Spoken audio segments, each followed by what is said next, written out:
कई ऐसे देश हैं जैसे जैसे जैसे दक्षिण कोरिया, वहाँ क्योंकि मैं अंतर्राष्ट्रीय बैठकों में मिलता हूँ शिक्षा जगत के लोगों से, तो ऐसे ऐसे देश हैं जहाँ जो सबसे मेधावी छात्र होते हैं वो शिक्षक बनते हैं, और शिक्षक के पेशे को सबसे सम्मान के साथ देखा जाता है।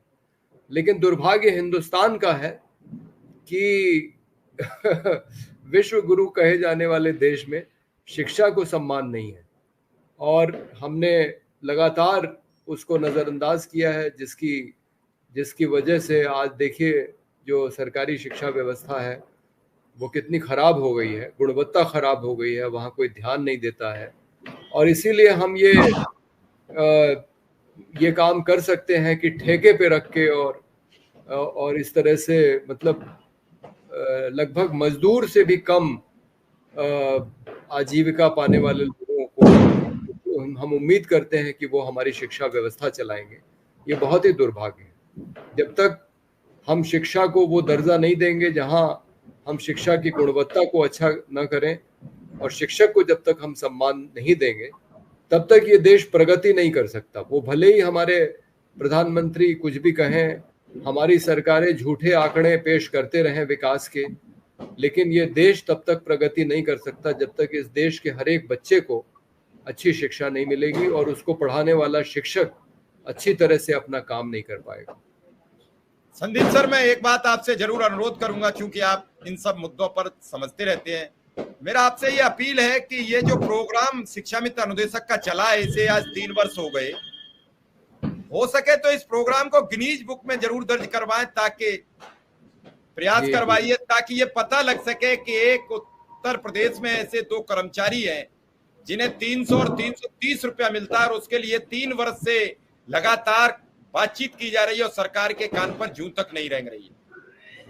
नहीं, बिल्कुल सही बात है भाई। जब योगी जी अपने दिए जलाने का काम जो है वो Guinness book of world record में दर्ज करा सकते हैं, तो आप तो उनसे ज्यादा महत्वपूर्ण काम कर रहे हैं। आप तो लोगों के रोजगार के लिए प्रयास कर रहे हैं, ये तो ज्यादा महत्वपूर्ण काम है।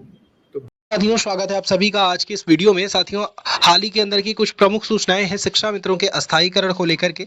कब तक होगा का अस्थायीकरण, या फिर अस्थायीकरण के अलावा सरकार कोई अन्य विकल्प भी तलाश रही है, सारी बातों पर चर्चा करेंगे। जो भी साथी नए हैं, चैनल को सब्सक्राइब नहीं किया है, सब्सक्राइब कर लें। बिल्कुल, आपका भी जो है दर्ज होना चाहिए उसमें। जी ठीक है संदीप सर, मैं आपका स्वागत, धन्यवाद। आपने हमें आज दिवाली के दिन इन सभी पीड़ितों को उनकी आवाज में थोड़ी राहत प्रदान की है। वहां पे इस समय कितने लोग धरने पे हैं? आज तो खैर दिवाली पे शायद 100 या 200 लोग बचे हैं। अच्छा, हाँ, कोई बात नहीं, मैं कल जरूर जाऊंगा।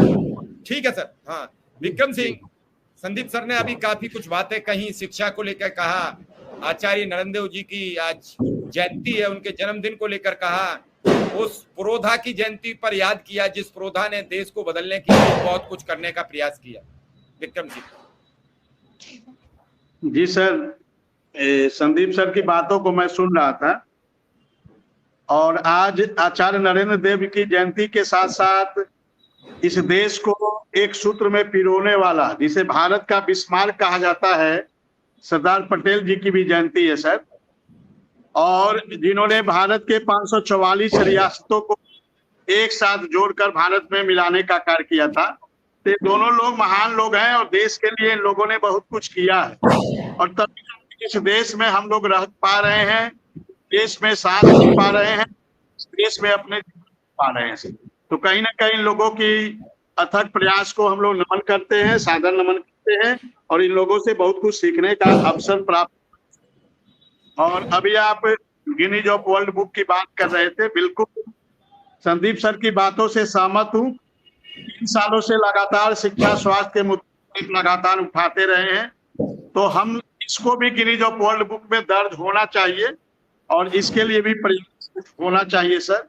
और हमारी शुभकामनाएं साथ है, हम लोग का ईश्वर से प्रार्थना करेंगे कि इस कार्यक्रम को भी गिनीज ऑफ वर्ल्ड बुक में दर्ज किया जाए। जी सर। चलिए विक्रम सिंह, दिवाली है, आप भी दिवाली मनाइए। अपने सभी दर्शकों को और अपने सभी पैनलिस्ट को, सबको दिवाली की बहुत बहुत बधाई। बहुत बहुत मुबारकबाद, बहुत बहुत धन्यवाद, बहुत बहुत सभी दर्शकों का आभार। आज दिवाली पर भी हमारे साथ जुड़े और इसी तरीके से हम लगातार आपकी आवाज को बुलंद रखें और जब अगली दीपावली आए तो किसी के घर से न तेल लाना पड़े, न दीपक